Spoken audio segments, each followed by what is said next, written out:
Today is October 14th, 2014. My name is Lynn Morgan. I'm interviewing Kit Hollingshead, who was affected by the flood of September 2013. So Kit, can you tell us, for the record, where and when you were born? I was born in 1957 in Petaluma, California. And how did you end up coming to Boulder County? I have deep roots here. My great-grandfather homesteaded a quarter section of land in Coal Creek Canyon in 1906, so this is really where my home is. And so the flood happened about 13 months ago. Where were you living at the time of the flood? Right here in this house. And tell us where this is. It's 3725 Spring Valley Road. It's Spring Valley Estates off of Linden. Our property is bordered by 2 Mile Creek. So near Linden and Broadway, in that area? Okay. Where were you when the flooding actually started? Right here in the house. In fact, it's kind of a funny story. It was raining. It was raining really, really hard. And my daughter, who was living here at the time, texted me. I had already gone to bed. She texted me. She said, "Dad, I just got a weather alert on my cell phone. What should I do? Should I worry about it?" And I texted her back. I said, "Well, as far as I see it, you have 2 options. You can stay up all night and worry, or you can go to bed. See you in the morning." And about midnight, I hear this at my bedroom door. And she goes, Daddy, there's water on the floor." So I go downstairs, and that's when I discovered that we were in trouble.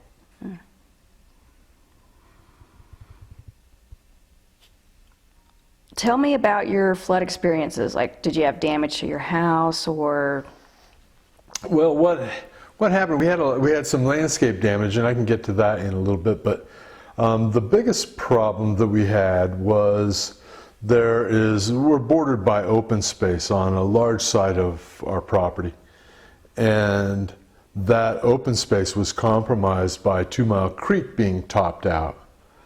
And when that happened, all of our sewer system manholes are out in the open space.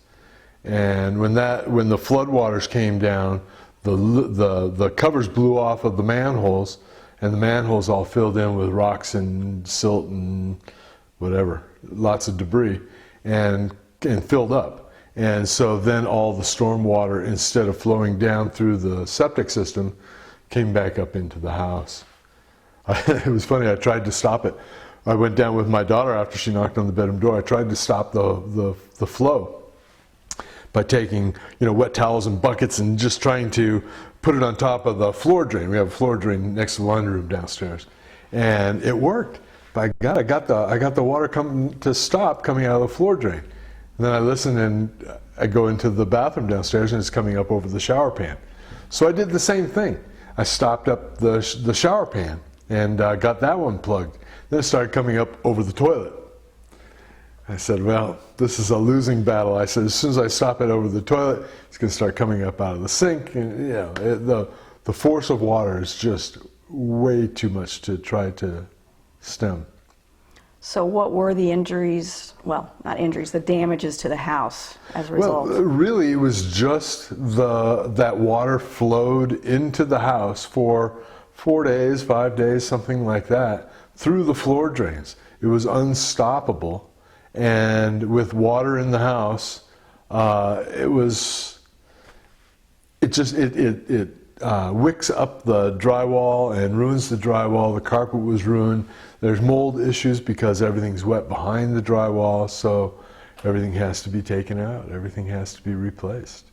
We were down to studs downstairs.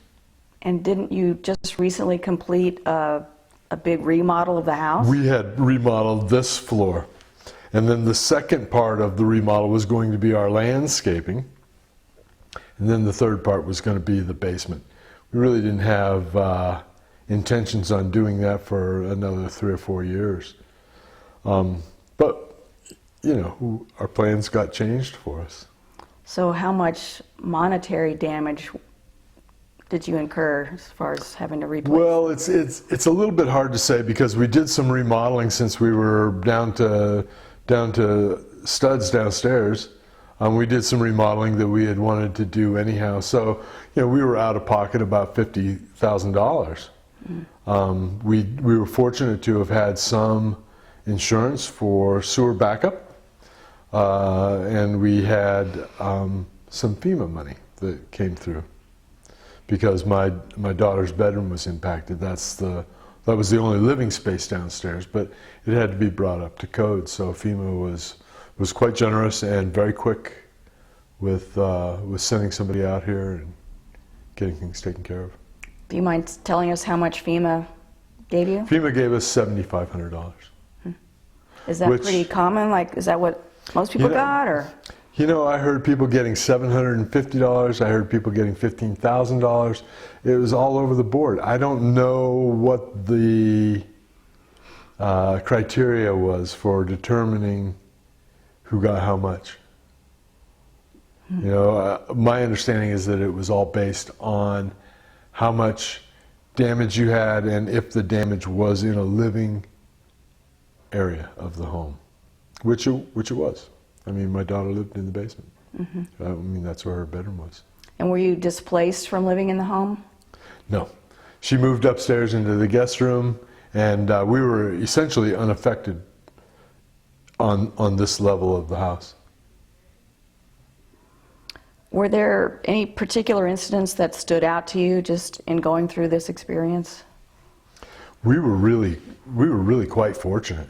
We had a company out here rebuilding our deck outside, and because of that, we had a large dumpster, and we had a chemical toilet. So, with those two things became really valuable commodities during the flood. Getting a dumpster was a real challenge. Getting a chemical toilet could take weeks, and we had no plumbing. The water worked, but the drains didn't. So we were out of plumbing for all intents and purposes. So that kind of stood out as kind of being real lucky. And we were able to convince the contractor, without having to force him into leg shackles, to stay here and help us rebuild from the flood. So that stood out.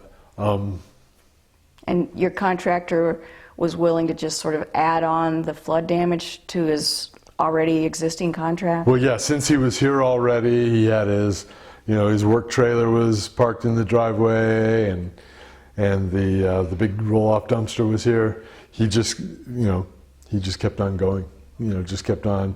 The job just got a lot bigger than just rebuilding the deck. And then you were mentioning that your house is located very close to the area where the two teenagers were killed in the flood. Can you tell us about that? Right. It was right up here off of Linden, and I was reading in the paper. Sylvia Pedham had an article in the paper that there's only been one other instance in Boulder, the city of Boulder, where people have been killed by floodwaters, and it was in that exact same spot. I found it kind of coincidental. I don't know whether there's anything wrong with that spot or if there's some crazy business around there with floodwater, but I found that kind of interesting that the only other time was in the same spot. Did you know that your house was in a flood-prone area? Well, we're bordered on our property it's kind of a triangular lot, so it's a pie-shaped lot. So the curved part of the pie-shaped lot is 2 Mile Creek. 2 Mile Creek, I think it flowed for a couple of weeks once since we moved into this house during some spring rains. It was a little trickle. And believe it or not, that creek has not stopped flowing since the flood. I don't know what happened or what got rerouted, but it still flows to this day. It used to be just a little creek. I had a 10-foot, like little 2x6 that I could walk across it over into the open space. And it would take a 20-foot span now to cross that same ditch. The creek bed was scoured out so much by the storm, and then they came in and rebuilt it. So now I'm really not concerned about it. The bank on our property side of the creek is about 2 feet higher than the bank on the opposite side, and the 2 Mile Creek through this area, through this neighborhood area, has probably, I don't know, 10, maybe 20 times the capacity that it had before. It's greatly improved. Did people help you when you were going through this hard time with your house? Yeah, we had lots of friends that would help us. People from my Rotary Club, people from Francie's Rotary Club, lots of people, were absolutely willing to lend a hand. Our high and dry friends, as you might call them.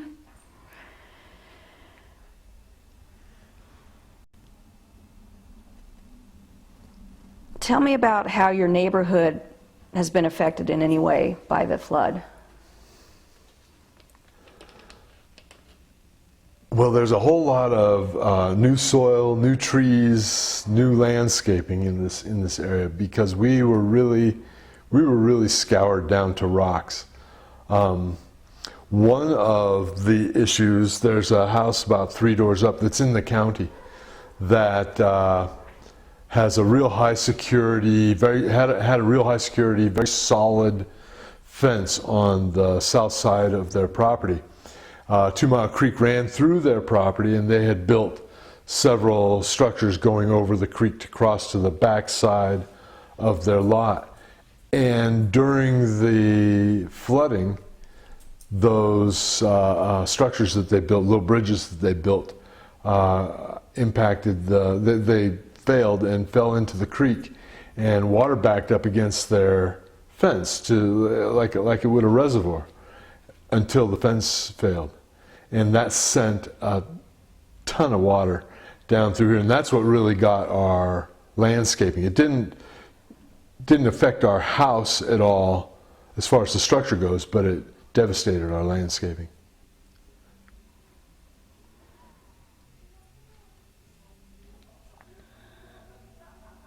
Did you work with any groups to provide aid to others during or after the flood? No, we were busy trying to get our own act together. There was a lot to do around here. Yeah.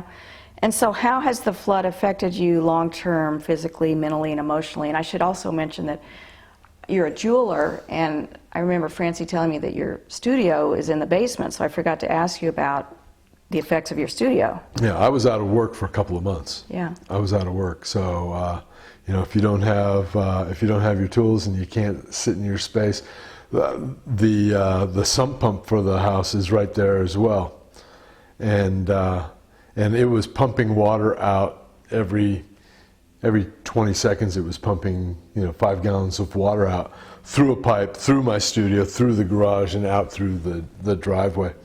So I really didn't have a studio to work in. It was completely compromised.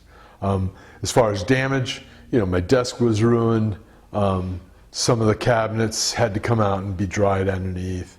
But otherwise, there wasn't no loss of tools or equipment. So I felt very fortunate in that regard. But still, I was out of work for 2 months. And what about just emotionally, how you felt about the whole flood and how you were affected by it? There's nothing you can do about something like that. You got to just take your lumps, and know that there were a lot of people that had it a lot worse than we did, and you just roll with it. You pick up your pieces and you put it all back together as best you can, as quickly as you can, and continue to roll. Was there anything that surprised you during or after the flood? What surprised me was Xcel's service. They were unbelievably prompt. When we lost our electricity, it was because the electrical lines ran through the open space here. And when they came in a couple days after the flood, we had electricity right after the flood. They came in and did some work in the open space with big earth moving equipment to try to channel the water, which was just flowing all over. It was not under any kind of control at all.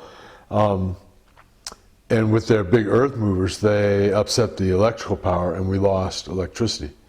And Xcel was here that same day and not only got our power back on temporarily, but actually put in a whole new line for this area. Instead of it being out in the open space now, it runs up along the street, and they shot a line underneath our front yard and put in a brand new electrical line, and they were just all over on top of it. There must have been 6 or 7 Xcel workers working on this house, and next probably 2 houses up. They were here for 3 or 4 days nonstop until it was completely done. They were highly responsive. I was really impressed. And you just mentioned how other houses around here had damage.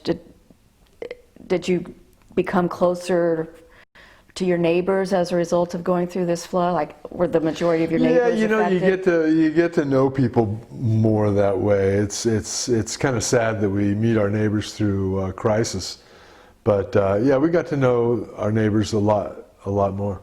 Mm-hmm. Yep. If you were able to do anything over differently, is there anything that you would do? Well, there is one thing there. We had the sewer cleanouts were inside the house, and since the flood, we have put those out in the driveway. So if that situation were to happen again, water started coming up through the floor drains, we could stop that by opening up the cleanouts in the driveway, and it would come out there. It wouldn't come out in the house. So we wouldn't have that problem again. And as far as floodwaters, we are not in the floodplain. The newly redrawn floodplain maps, we're not in that floodplain.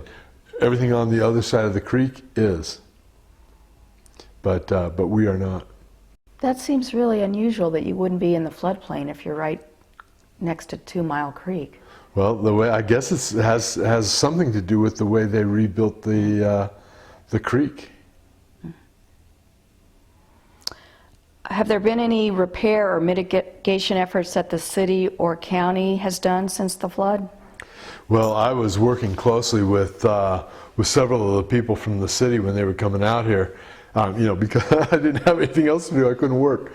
So I was, kind of present a lot when they were walking around the open space. I would kind of follow them around and listen to what they were saying. And one of the things that they do in cities and all over the place is they have ways of securing manhole covers so they don't just blow off, which is what happened to ours. And the city has done that. They've tack welded them in place. So if there were to be an event like that with a lot of pressure on the septic system, it wouldn't blow out here. When they reconstructed, like I said, they reconstructed 2 Mile Creek to carry a lot more capacity. I think the city has actually been quite responsive. Quite responsive and quite responsible. It's got to be a huge undertaking, and one that nobody expected.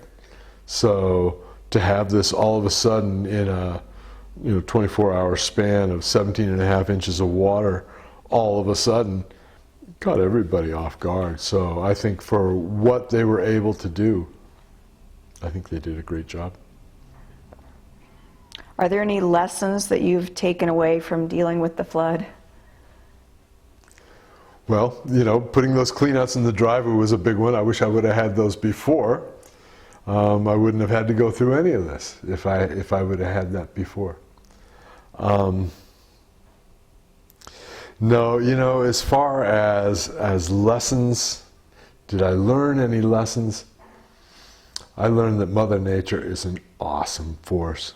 There's nothing you can do. When something like that happens, you can only be an observer. You can't control that kind of stuff. You know, like my trying to stem the tide, so to speak, downstairs. Wasn't going to happen. You know, so it's, you know, those are the lessons I learned. And how are things going for you now? Great, great. Studio's back to normal. We ended up, you know, remodeling the basement, which we hadn't really planned on doing, and it's, you know, it's fabulous downstairs now. It's, you know, the carpet's great. It's brand new. It's fresh. You know, everything's got a nice fresh coat of paint on it. It's, yeah, it's great. So things are looking up. Anything else you'd like to add that I might not have asked you about? You know, one of the things that I didn't say when my daughter came upstairs and woke me up, and Francie and I got out of bed and we were listening, and there was this amazing sound coming from outside, and we couldn't figure out what it was. It was like a growling sound. It was really guttural and low and just a forceful sound. And what it turned out to be was rocks the size of, well, maybe not a Volkswagen, but half a Volkswagen, being pushed down this creek, just tumbling and stopping up everything, and just, it was just amazing. It was awesome. I mean, I don't mean awesome in a vernacular way. I mean awesome as in like jaw-dropping, holy cow, this is amazing. Did you go out and watch the rocks, or you just heard them? Well, we didn't go out there and watch them. That would be a little dangerous, I think. But we did go outside. I put on rain gear and I went outside, and that's how I was able to determine what that was. And it was the culvert from 2 Mile Creek goes underneath Spring Valley Road, and that was completely blocked up. So all the water was going up over Spring Valley Road, which is where a car went off the road.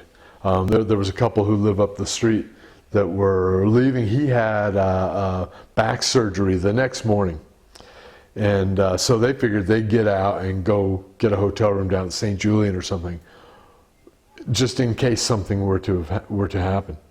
And his car made it through, and her car just got picked up and washed over into 2 Mile Creek. It was hanging on by a tree with a trunk about this big, and it took that woman, I mean, she's my age, so it took her a while to get out of the car, to get over her fear of what was happening and get herself out of the car. I mean, there was rushing water, you know, very fast moving water running all around her car, so it was treacherous. And you know, she got help. I helped her. Some other neighbors were there and helped her, and you know, we were able to extract her from the car without any problem, but the car was totaled.